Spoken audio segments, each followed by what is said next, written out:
Welcome. I'm Daniel G. Garza, and this is another episode of Put It Together. It is Saturday, April 15, 2023. Welcome to the show. I want to say hi to all of our friends watching us on Facebook, LinkedIn, and Twitter. Thank you for watching. If you do us a favor, won't you share this on your page so that other folks can watch along with you? If you're watching us on YouTube, scroll down, hit that subscribe button and the notification bell. It'll let you know every time there's a new show on our page. And remember, we've got horoscopes on Monday, Christian and Daniel on Wednesdays, Zodiacs on Fridays, and then episodes put it together on Saturday mornings. But remember, we've got pop-up shows that come up either Monday, Tuesday, or Thursday. So you want to have that bell on so you know when those are coming up. And I hope you will follow us along. On today's episode, I have a friend who's been part of the show before, and I'll tell you the backstory. It's a very funny story, but I'll tell you once he comes on the air. For now, I know everybody always tells us, like, you're always so excited with a guest. I am always excited with my guests because some of these have been friends for a while. Some of them I've been following for a while and have wanted on the show. And in this case, Giacomo has been on the show before. So Giacomo La Rosa founded Gatchó Enterprises to provide innovative businesses thinking and restructuring to companies operating in various markets, and Graphitarget Co Incorporated for manufacturing solutions to the pharmaceutical and cosmetic packaging industries. His profound knowledge of North, Central, South American, and European economies, as well as a long experience developed in manufacturing plants, film productions, and publishing, gave him a very creative entrepreneurial mindset and resolute managerial approach. He is also working on several narrative projects through Gatchó Books. He holds a Master of Liberal Arts in English Literature and Creative Writing from Harvard, a Master in Business Administration from the University of South Florida, and a Diploma in Filmmaking from the New York University. Without furthermore, because we've got a lot to talk about, I'm going to bring on the air Mr. Giacomo La Rosa. Hello. Hello. How you doing, Daniel? Good to see you. Good to see you. As I was starting to tell the story, but I waited till you got on camera. So long story short, and I'll tell you how we met. But after we met, and I was following him for a while, and I kept like, be a guest on my show, let me interview you.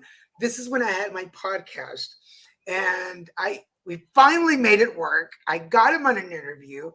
Back then, I was recording on my phone, and something happened with the microphone that when I listened back to the recording, I could only hear my part of the story. I completely lost the whole interview. I was so devastated. And you even messaged me. And it's like, when is it coming out? And I didn't know how to tell you. Like, I don't have the interview. I don't know what to do. But he was very gracious and came back on. And we eventually got to do the interview again. And now he's back. Thank you for coming back. No, thank you for having me. Yeah, it was a funny story, but hey, even the best make mistakes. So you're definitely among the best. Thank you so much. And for those of you that are curious how Giacomo and I met, we actually met, for those of you that have been following my career for a while, if you remember Morning Teas with Daniel, these were during like 2009, 2010. I think I did it for a couple of years. That's when we actually connected. Yeah, that's right. I remember that with a lot of pleasure. At that time I was running my film production company out of Boston. And in the morning, we will put, or in the afternoon, actually, we would put your episodes of Morning Tea, because it was morning for you, but was, later for us. And it was a good time. It was very inspiring. I think you pulled off a very nice show. It was simple, but very, very inspiring. And, I always remember with very good memories. Thank you so much. Yeah. I guess you people, and I don't think I've ever shared, your kind words and your messages would encourage me to keep going and keep doing it, because I was like, nobody's watching these. Like, I don't even know why I'm doing this. But to know that somebody was listening and watching and appreciated the work really made it forward. For those of you that are curious, you can go to my YouTube page. They're still there. You can Yeah. look for 1 minute videos. There's a whole series. The cool thing about those videos was that I would get out of bed, make my tea, and hair everywhere. It's fun. That's what the times when I didn't care what I Yeah. looked like on But that camera. was the good part, actually. That's why it felt real. It felt really, again, connecting. It was not something fake that was made up in a studio or something. So that's why I think it worked. Thank you, thank you. And just to finish, this is why we do the videos the way we do now. They're unedited, it's raw. You Yeah. folks get to see it live. Even our podcasts were never edited. So for those of you that have been following us all this time, what you hear, it's the way it stays recorded. We don't edit anything because we want you folks to be in on the conversation. So Yeah. with that. But welcome back. You've been traveling a lot before we get into the question. Yeah, as a matter of fact, yes, I've been gone. I'm in Italy right now. I'm in Sicily, but I was gone for about 7 months. I'm still home based in Rome, but I think the last year I spent about a month and a half in Rome, and most of my time has been in between Miami and Guatemala, and I've been very busy with a project down in Guatemala, an educational project in Guatemala, and also writing my third book, which is coming out hopefully by the end of the year. And so I've been traveling a lot, and now I'm back home. Well, back to Sicily. I don't live here, but I'm traveling in Sicily. I'll be here for about 2 months, and then heading back to Rome in June. And then I will probably traveling all over the world once again. Okay, first you need to get your own private jet just so you can go wherever you need to go. We're going to manifest that for you, your private jet. And I think 7 months in Guatemala, you are officially Latino now. So we're going to Sí, mi amigo, soy latino. we're going to adopt you into the Latino community. Bienvenido a la comunidad latina. Muchas Giacomo. gracias. And with the last name La Rosa, you're going to fit in Claro. perfectly. Sí, Perfectly. Bienvenido. that's it. Okay, so I know folks want to hear your story, so let's get started. Giacomo Yep. La Rosa, how do you put it together? Well, basically, the book, which is $27, it's coming out next week, and it came out with an idea that I had a long time ago. I was sitting in a park in Boston, and I was thinking, what if somebody has to face different storylines in his life, and how people will react to certain changing a switch in the same life, but having different situations of lives, presented to a single person. So that was the main inspiration, but it was a very confused idea, obviously, because I didn't know where to go, how to do it. So I started to think, I travel a lot, and unfortunately, I have to stay in hotels a lot. And you know how hotels are. There's these big hallways and doors. So I started to think, what's going on in each room of these hotels? You might have stories, every guest have their own stories.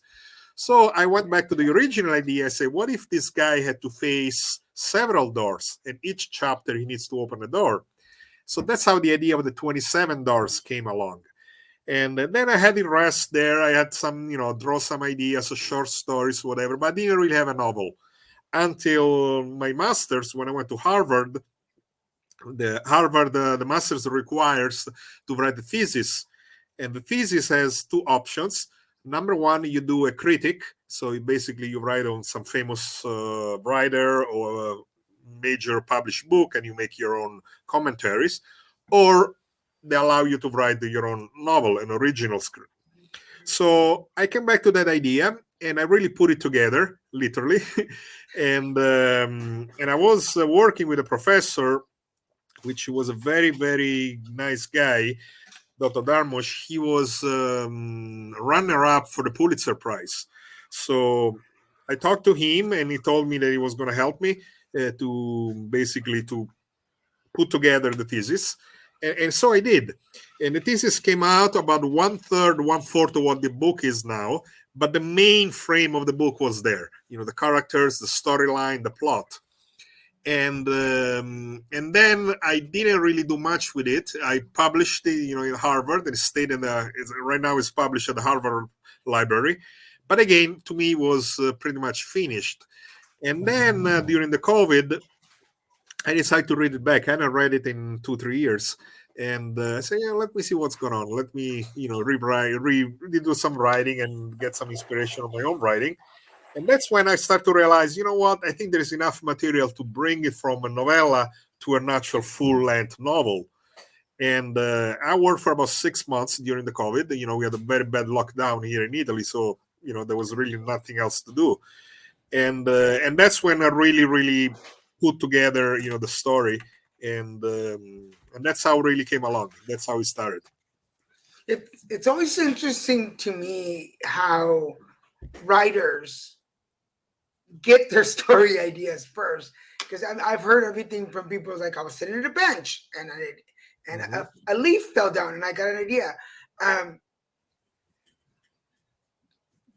Do ideas like, how do I put the question? Yep. Is it quick for you? Like, is it very? Have you always had the? I guess that's the question. Have you always had the creative mind that things just come easily for you? Yes, usually yes. As far as the main idea, as far as the general plot, and as far as the ending, usually they come to me exactly like a leaf coming in the head. I usually walk down the street or whatever. I might be watching a movie or eating dinner or whatever, and usually those three main things come to my head, and then the putting it together takes a long time, because writing a novel, it's not easy. Obviously you have to really fully develop the story, and then you have to come up with the subplots, and then you have to put the characters. And then what happens with me, at least, I stop writing. I usually, the first draft is just writing. I don't care about grammar, I don't care about continuity, I don't care about if it makes any sense or not. I just put it together for about 200 pages, 300 pages, and I keep on writing and writing and writing. The important thing to me is to get to the 300 pages length.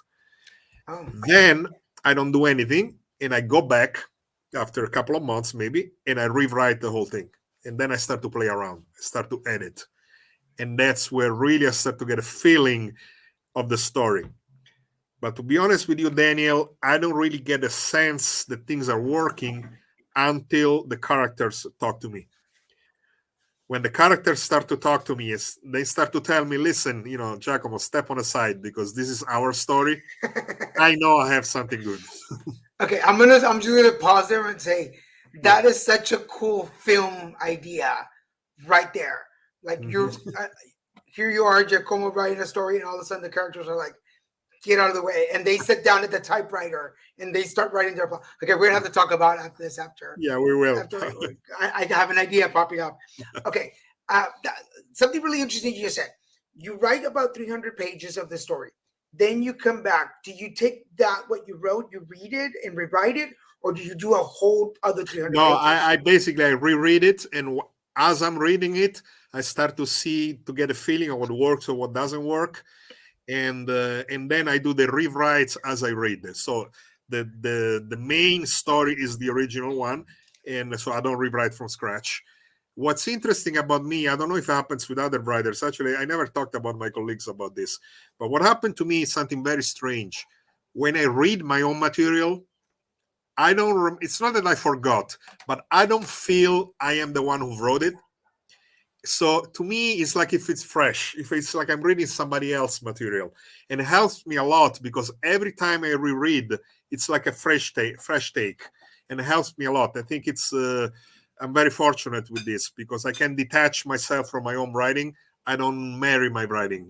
I'm like, unless it makes sense, I can edit out, and go back and say, this doesn't work. Sometimes I have characters that start as children, end up being adults, or sometimes I start as a man and maybe say, it doesn't really work as a man. Let me try it as a female.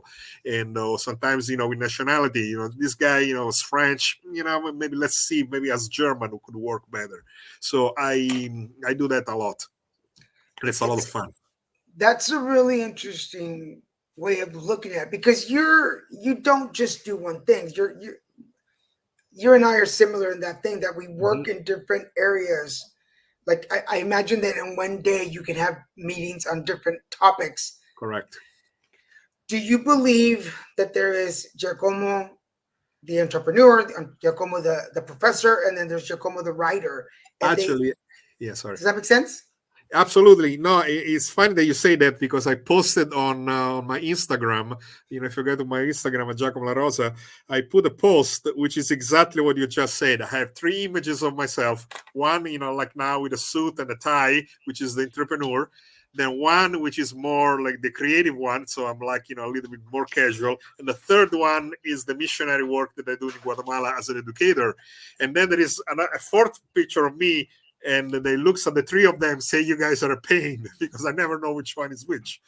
So you're absolutely right. It is kind of having three souls, but at the end of the day, I realize it's always me, obviously, and I think what I try to do, I apply the different characteristics to whatever I'm doing. So sometimes the entrepreneur is actually more creative than the writer. Sometimes the writer actually it's more like business like than entrepreneur. But that's how it should be, I think. Yeah, because I people who follow me know that we have the entertainment department, we have our advocacy work, and we have our coaching spiritual work. Yeah. And sometimes they help each other. Sometimes they get in the way, and I'm like, no. You're not here to coach people. You're just here to do advocacy work. But Yeah. so as you developed the story, you wrote it 300 pages. You came back to it. You were like, okay, I need to. Um, are you your worst critic? I am, I think, in the sense that I'm a very tough reader, and also I'm a very tough. I like good stories, and I like to be entertained. So when I go watch a movie or if I read a book, I really have high expectation while I'm working to somebody else's work. So with my own work, obviously, I write for myself. I don't want to be selfish, but obviously, I want people to read my book. But I write something that I would like to read. That's the point. So I'm extremely, extremely tough on me, and also, like I was saying about the characters that get at me, because they want to tell the story. I'm also very tough on the characters because I start to tell them and to discuss with them. So sometimes I have this ongoing battle in my head of several people that basically are talking like we are discussing right now, and that's exactly how it is. I hear voices literally that tell me what to go, how to develop the stories, and I think that's normal. I don't think it's an insanity. It's just how it is. That's how creativity is, and so yes, I'm very tough on me, but also I think I'm reasonable. So when I write something good, and for example, on these 27 doors, I think the ending is very powerful. And every time I read it, I don't know how many hundreds of times, literally, because I've been working on it for many years. And every time I come to the end, I cry. And I know how it ends, but I still cry. And I think it's powerful. I'm very happy with what I've wrote, and and we didn't talk too much about the plot.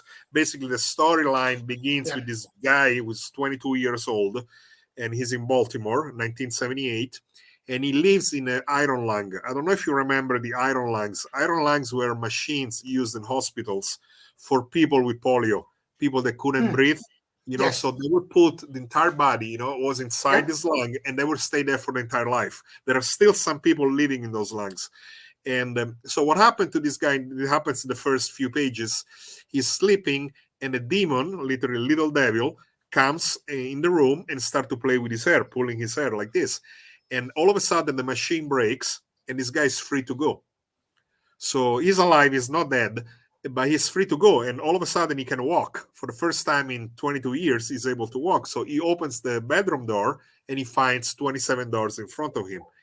And he enters the first door, and he ends up in Central Park, New York. And from that moment on, it's basically a roller coaster of him chasing this storyline that goes back in time, because there is time traveling and there is also shifting of characters, and it's a serial killer too. So it's actually a thriller, and I found it interesting. I think people will enjoy reading it. Okay, so I wanted to go back a little bit because when you were Yeah. talking to your characters, I'm so stuck in that at the moment. It's in the back of my head because I'm just having this moment of you sitting in therapy with all of your characters, going, "Can we negotiate what we're going to do with the story?" Okay, because now we're talking about you're going back in time to a specific thing. You have this fiction story based on some real things that actually happened. Um, the research that you put into your books, the amount of work that you put into it. Can you talk to us about that? Yeah, well, actually, no. In this case, $27 is not. It's pure fiction. There is nothing based on real events. But I It's mean completely. the machines and all that. Those actually did exist, right? That's real, of Yeah, course, yeah, but of course, I use as a fiction, so it's not based on a real character or anything like that. right, right. And yes, basically, the way I do it is, if you will, you have a main plot. The canon is like the main line, the main canon that goes from the beginning to the end. And from that moment, it's kind of like driving on a highway. Let's say you're in Los Angeles, on a major highway, on a freeway, and then you have all the exits. And every time you get on exit, you will find a different neighborhood or a different part of the city. That's how I saw this storyline. My focus was to keep straight on the main canon, but then having all the subplots being strong enough to sustain the main story. And that's how I did it. So I was very lucky because on the first draft, some of the things came naturally, and when I had to do the rewrites, some of the subplots were already there. So I didn't have to do too much creativity as much. I had to do a lot of editing. Yes, that part was really, really hard. But the creation part came actually very natural. It was kind of like watching a movie. I don't know how to explain it. I was just, writing in it, and I had this movie in my head and this voice telling me, and I was just keep on writing and writing and writing. And no, I really enjoyed it. It's an experience that it's funny. I was asked when I was going to publish, because I was supposed to publish last year, and then I stopped and I waited a few more months. And the real reason why is not because the book was not ready. It's because I know the moment I published the book, I had to detach myself from those guys. They're not part of me anymore. And obviously, because the book is closed and now it belongs to the readers, it doesn't belong to me anymore. And to detach was very, very difficult. But you had to do it. It's like children; you have to let them go. That okay. I'm gonna have to admit, like as you're talking, I'm developing this whole story in my head of a writer that has to say goodbye to his characters, and they have to go to therapy because they have to say goodbye. And okay, we're gonna talk after the show. But by the way, because as you were talking about mechanical lungs, I was like, oh yeah, I know those. Yep. Anyways, for everybody out there, just a little bit of trivia, just in case you didn't know, Candyland, the game Candyland, was created for children who were in mechanical lungs because they couldn't get up. So one of the nurses created the game so they could play where they were there. Okay, just a little bit. We have a question for you on the board, by the way. Sure.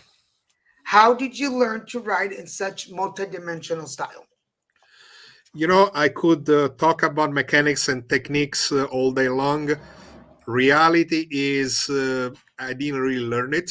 I just did it naturally. I think it came with me. So I just started to think and see different locations, a different time frame, and characters, traveling from time to time, and it just made sense. So the techniques actually came really aftermath. It was really to polish, but not really to create.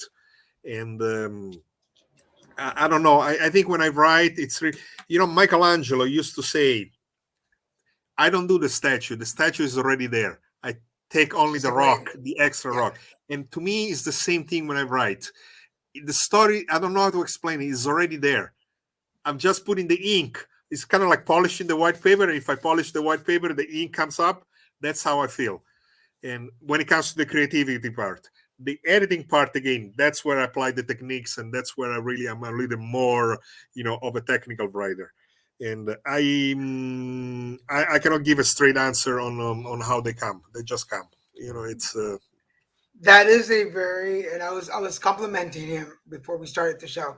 That's a very romantic way of putting it. It's like I just polished the paper and the story comes out. yeah.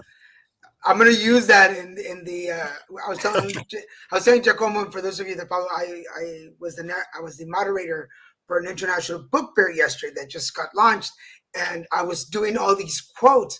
I'm going to use that in the closing because I'm doing the closing too. So just wait. I have a question because Sure. we're also talking about, and before we put the book cover up so we can talk about the book more, but you speak several languages.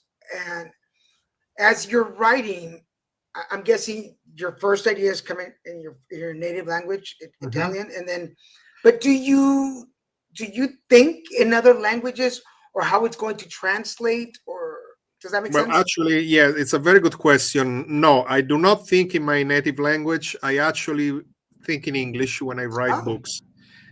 Actually, let me rephrase it. I think in the language that the book is going to be based on. So if the characters are Americans, like in this case, and the main story is set up in the United States, automatically I think in English. When I write the story in Italy, based in Italy, then everything is in Italian. I ah, don't do translation. Usually, the way I worked, I write in English and then simultaneously I write in Italian too. So yes, it is a translation, but it's not really a translation. So by the time I'm done, the two versions are both original. I do it only with English and Italian because I don't feel comfortable enough in Spanish to do it. I'm not that good.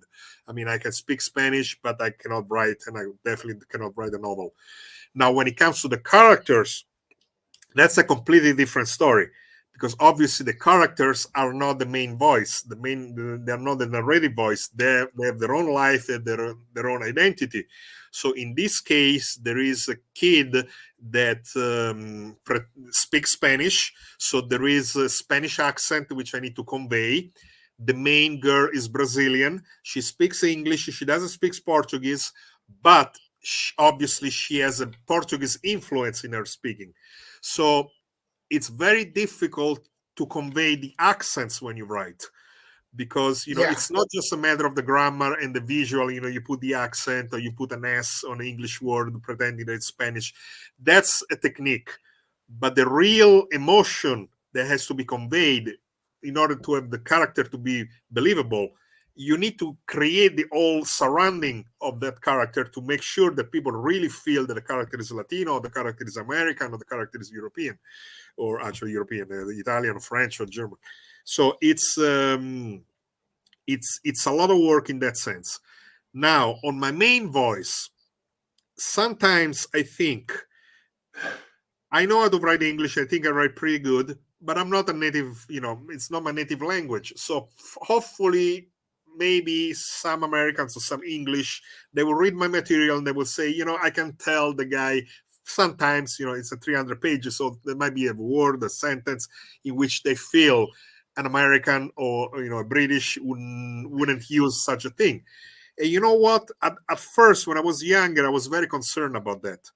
Now I think if you watch a movie, if you watch Antonio Banderas in a movie, he has a strong accent, but you still believe it. You don't care, you watch it.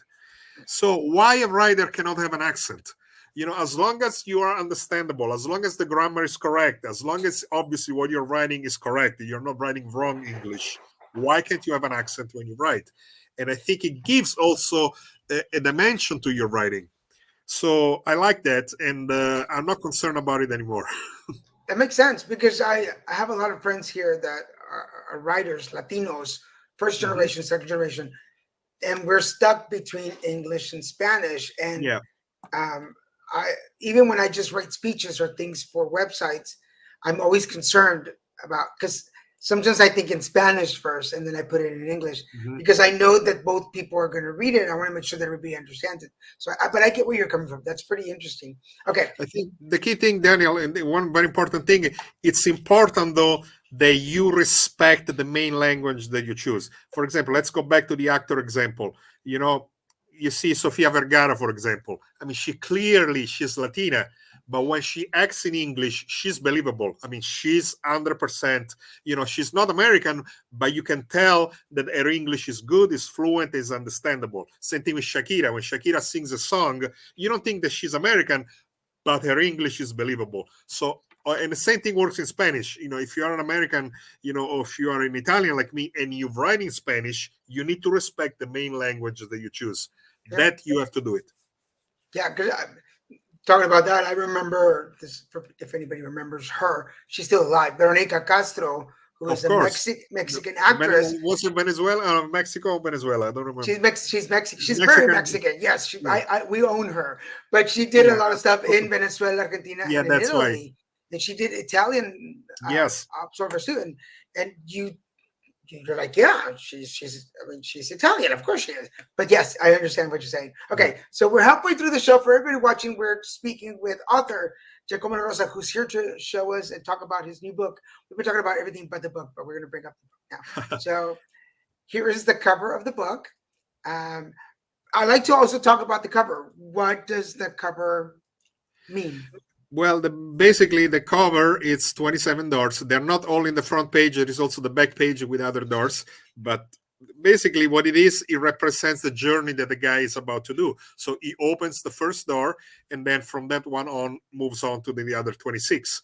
And so what it is there is a one main door which represents his life, represent life itself, and then all the other smaller doors that will be equally important but represent a segment of the life.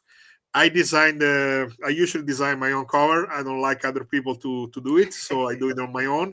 I'm not an artist, but when it comes to covers, I really take my time and I push myself in an art that is not mine, but I think I'm the only one that can convey what I really have in my head.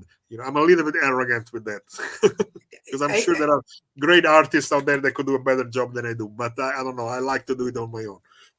I think it's probably why I like you.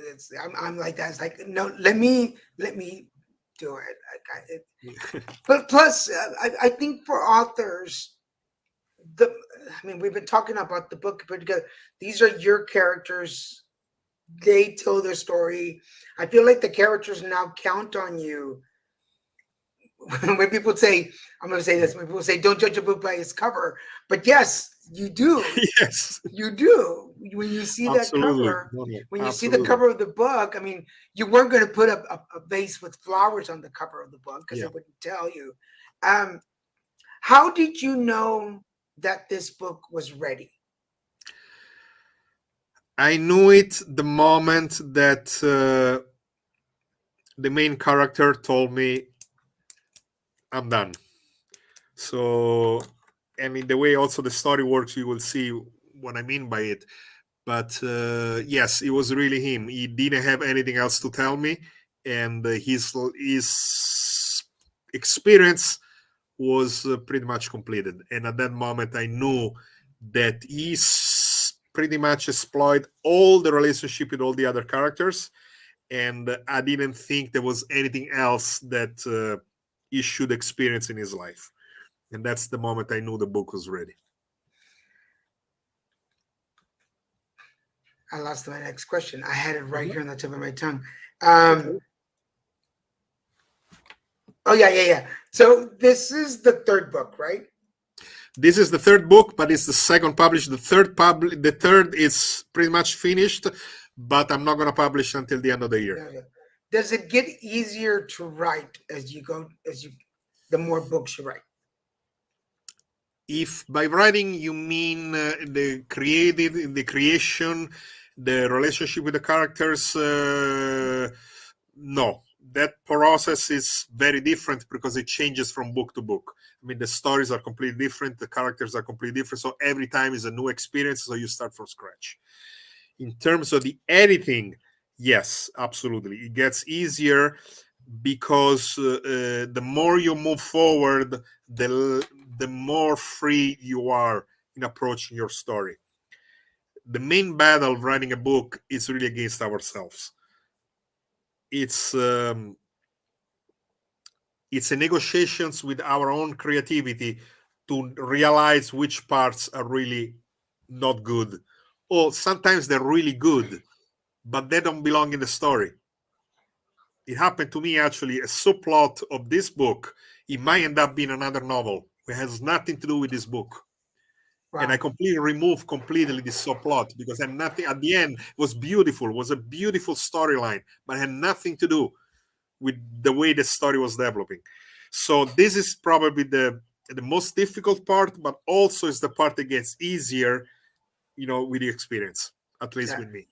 because that's that. I mean, as an actor, that sounds like some of my friends who write scripts. They write the script and they want to give all the characters their own stories, but in the Yes, end, you have, even in filming, there's for everybody watching. If you go on YouTube, there's thousands of deleted scenes that didn't make it into the main story correct.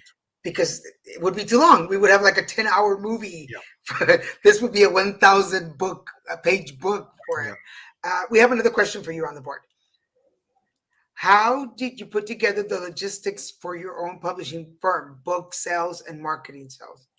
Yes, that's a very good question. I was in publishing, doing magazines until 2016. We were publishing the official magazines of the Grammy Awards, the Emmy Awards. The actual book that was given to the artist going to Staples Center, we were actually doing it. And so I have a background in publishing. However, I never really done original publishing like novels and narrative. It was always magazines and things like that. I also work with the special forces, with the American soldiers. You know, they were telling us the stories when they're coming back from Afghanistan and Iraq. They were telling the stories, and we would publish magazines. But still, it was real facts. It was real, events. I came up with the concept of my own company, of my own publishing company, when I stopped doing the magazines. In a way, whatever I just said about the cover applies to the publishing and editing. There is not really much money to be made with regular publishing houses unless you have a big name. If you're Stephen King, obviously you're J.K. Rowling's, or you're a truly talented emerging author that they want to invest in you, then the big money comes your way. Otherwise, it's extremely difficult. And even let's say you are able, and maybe with my business connections and with my background in publishing, I could get some deals done. But you make probably a few $1,000s. It's not really something that's going to change your life, but it's going to change the book dramatically, because those guys, obviously, once they invest the money, they want to make sure that things work. And they're successful. They know how to do it. I'm not saying that necessarily wrong, but sometimes you end up having something that is not exactly what you wanted. So I said, you know what? I don't need the aggravation of having my characters to be, changed. So why don't I try it on my own? And that's what and then I did it. I did it with the first book. The first book didn't sell a lot, but it sold, and I was happy. And then the platforms now are so good. The real problem now is advertising and marketing, because the platforms are all there. I mean, right now, if you put a book on Amazon, on Barnes and Nobles, or in Italy with Feltrinelli or Mondadori, and in South America there are other platforms as well. You are up there with Stephen King. I mean, your book is next door with Harry Potter.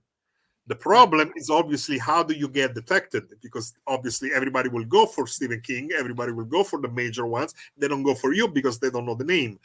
And that's where the real marketing strategies happen. I have a lot of strategies that I'm doing. I'm not gonna bore people now, and but the best way to do it is, ironically, not to use the internet. Use the internet only as a window, but use real life. For example, I'm organizing a dinner in a restaurant here in Italy where there's going to be not a lot of people, maybe 75 people sitting down, and they're going to have a prepaid copy of the book and dinner. So let's say they pay $50, $60, and they're going to have dinner and the book. Now, you're not going to make money out of this, but the word gets out. Then they go home, they go on the internet, and they find you, and then they tell their friends. So ironically, the internet becomes kind of like the real thing, and whatever people do on the internet, you do in real life. I don't know if it makes any sense, but Yeah, actually, for more than just authors, it makes complete sense. We were talking before the show started about my coaching program and me doing open house workshops here in LA, and then hopefully they'll go online and search it and yeah, share it.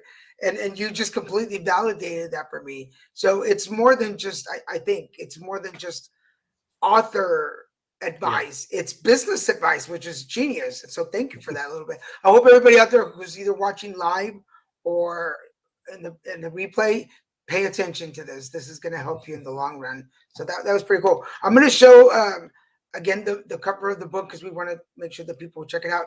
Now you mentioned that it's in still being printed because you. Yes, actually, they printed it and they sent me the version while I was in Florida.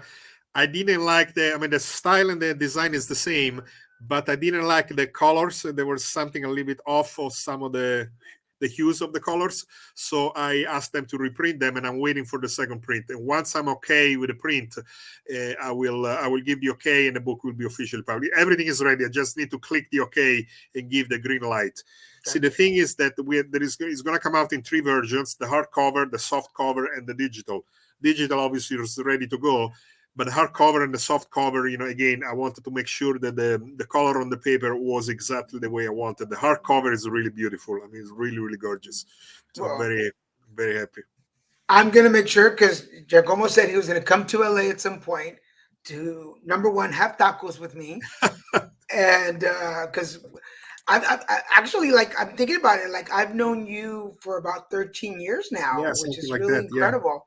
Yeah. For those of you, we've never met in person, but I've known Yeah. him for 13 years. Correct. And so, number one, we're going to have tacos. And number two, you're going to have to sign my cover, my definitely copy will. of the book. So, With great pleasure. So for everybody who's still interested, we still have a couple more minutes to go, but make sure you go check them out. Go to gatchó.com for all kinds of information, for updates. Go check his page. Make sure you stay in touch. And right about now is where I ask my guests to share some words of wisdom. Not that you've been spilling wisdom all through the show, but what words of wisdom do you have maybe for some young writers out there who are not sure? Well, I don't want to be cliche, but I think cliche today is all the things when we were growing up, watching those shows in the 80s, reading books and whatever. They sounded very cliche, very, redundant and whatever. I think today youngsters need to hear those things because they think that everything is difficult or impossible or politically correct or this and that. I believe in freedom. I think people should not think when it comes to writing about making money, about being famous, about how many followers I have. It doesn't matter. That stuff doesn't matter. It really doesn't matter. Because if something is good, if an idea is good, if your content is good, it will come up no matter what.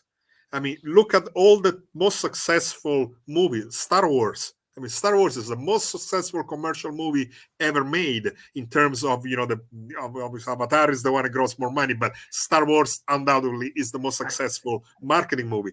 It was an independent movie. Right. Studios didn't want to make it. Harry Potter, the same thing. Nobody wanted to publish Harry Potter. She had to go to the small publishing house, and then eventually everything became Harry Potter. So Steve Jobs was fired from Apple. It's keep on doing it. If you believe it, do it. Believe in freedom. Believe in the things that you have inside. Because that voice inside is the only true voice you need to respond to. You might be failing. That doesn't mean you're going to be successful, but at least you're going to be coherent with your standards. You're going to be loyal to yourself, and that's what it counts, because at the end of life we die, we are born alone and naked, and we died hopefully in the arms of somebody that loves us, but we still die with nothing, with only with the clothes that we have in our, so anything in between is all extra. And I'm not saying money is not good. It's everything is good. Material things are very good. I don't say, don't think about those things, but they're not the main goal why we write. That's not the main goal why we create art. We do have another question on the board for you. Is there a numerological significance to the number 27 in the book title? Any reference to the 9th circle in Dante? Well, it's a very interesting thing. And ironically, I did cite Dante in the book, but not for the 27. No, it has nothing to do with that, although I thought about it, but it's not. It's completely unrelated. There is a reason, and it's explained at the very end on the very last page. And but no, Dante again is present, is mentioned, but as in this case, is not his 27 hell.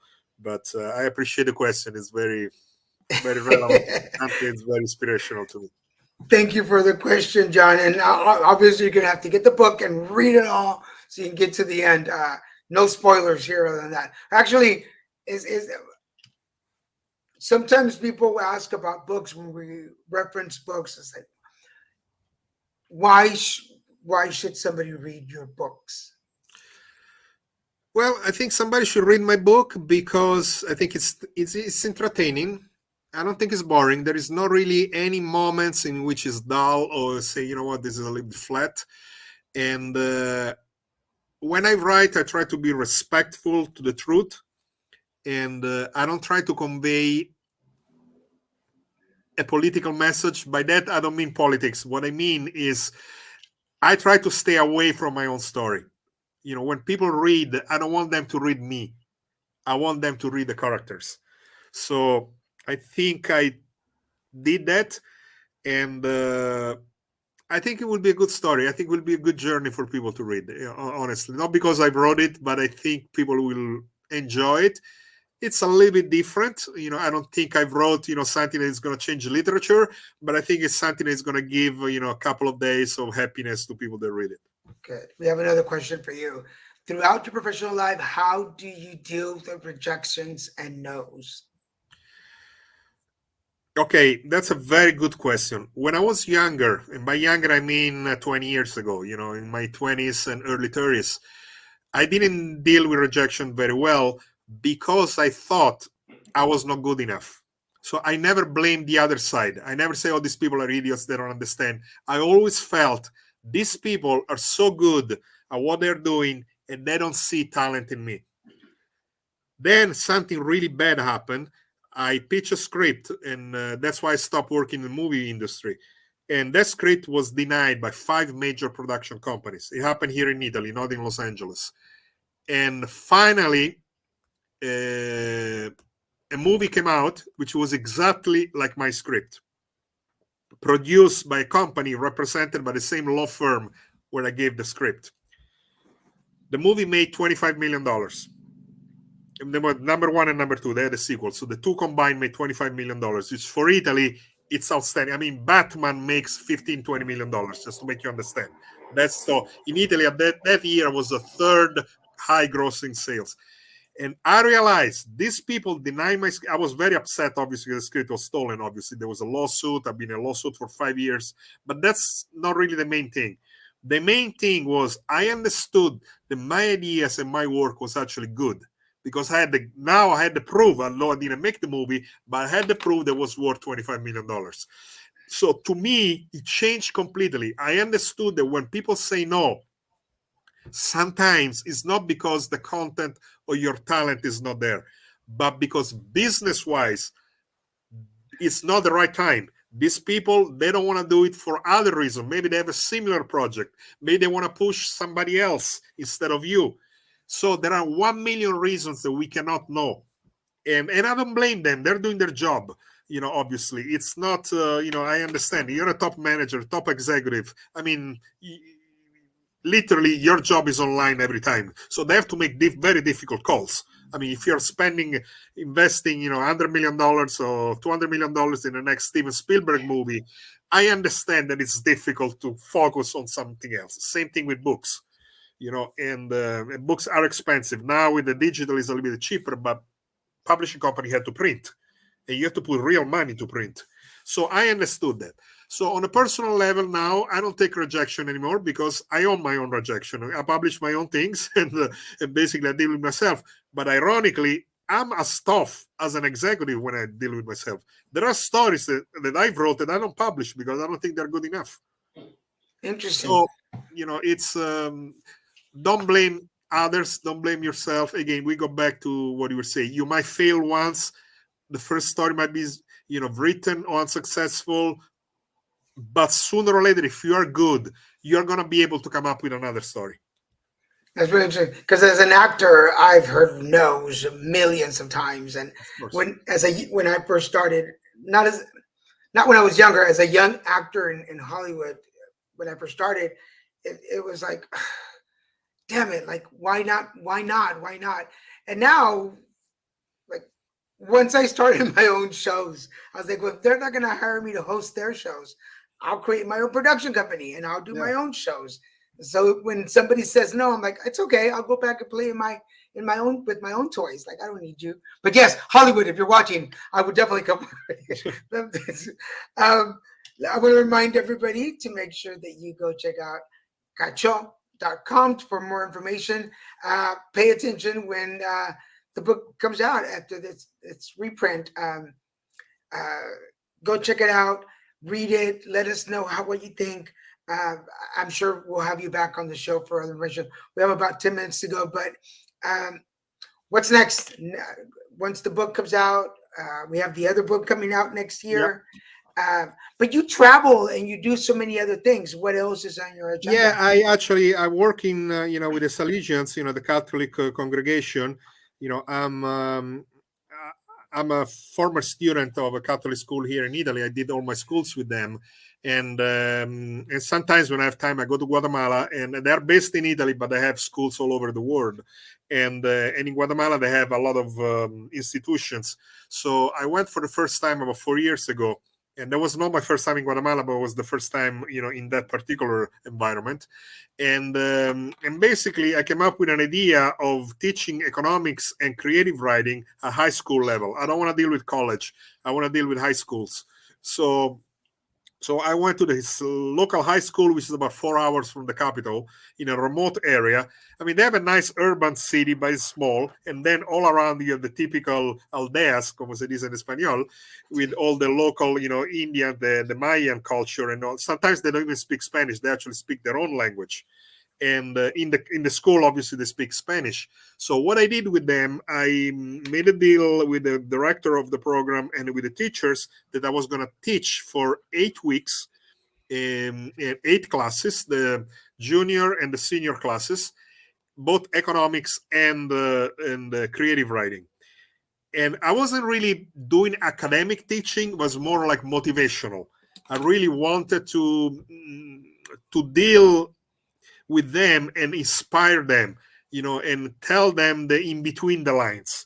They have their own teacher. Their teachers are really good. They don't need me to learn the everyday school stuff.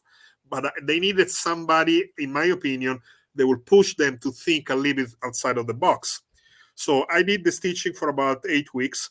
And then I left them with the 2 projects. On the economics, they have to come up with, I divided each class in 5 groups of 5 people, and they have to come up with startup companies. Obviously, it's all on paper. They don't have to do it in real life, but they need to come up with business plans, how to raise money, how they're going to actually do it.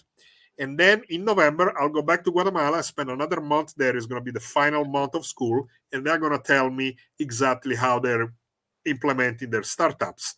On the creative writing, they're going to write a small book of 25 pages, which they're going to send all the versions to me. Actually, next week they're due. I'm going to read all of them. We are talking about probably 95 stories. I'm going to do my edits, send them back to them, and we're going to do this back and forth for 3 times. And in November, when I go back, I'm going to select the top 20 stories, and we are going to publish them. Wow. Yeah.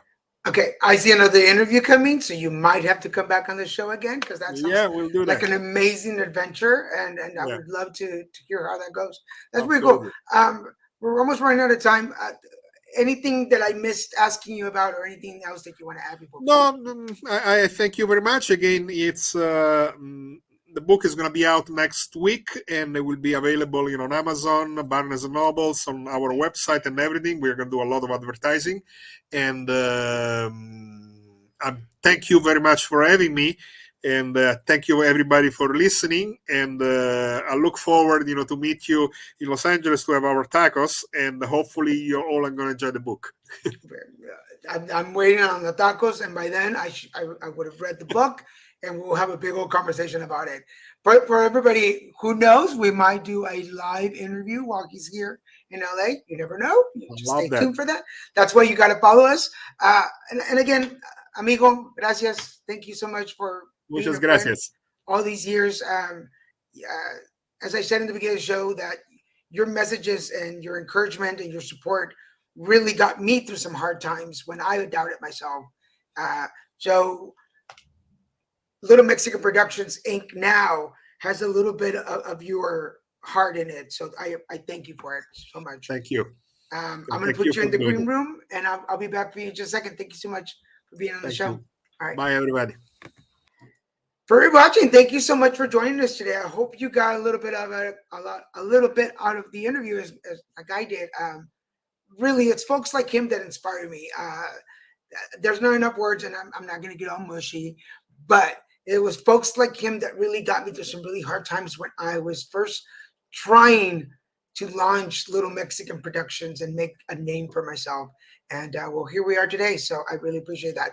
A couple of little info for those of you that are watching that are going to be at the National Latinx Conference in New Orleans. I will be there with my spiritual life coaching workshops. So make sure you check us out Friday, May 12th at 2:45 p.m. at the National Latinx Conference in New Orleans. Also, if you are here in the Southern California area, Radiant Health Center's Gala, this year we have the Midsummer's Night's Dream.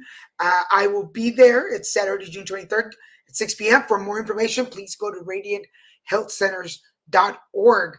And on Monday, April 17th, you have a couple of days to register for that. I still have some seats available for our workshop. So please email me at danielggarza@littlemexicanproductions.com for more information and to reserve your seat. This is a full workshop that you will get a full coaching session from me, along with about 10 other folks. So make sure you join us for that. If you, si hablas español, para la gente que nos está viendo, si hablan español, tenemos un taller completamente en español para mujeres, evento gratuito. Simplemente mándenme un correo electrónico a danielggarza@littlemexicanproductions.com para más información. And don't forget, here's the cover. Check it out. Go on Amazon.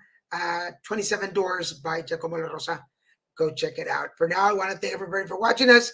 I'm Daniel G. Garza saying, hey, put it together, and we'll see you next time. Bye-bye.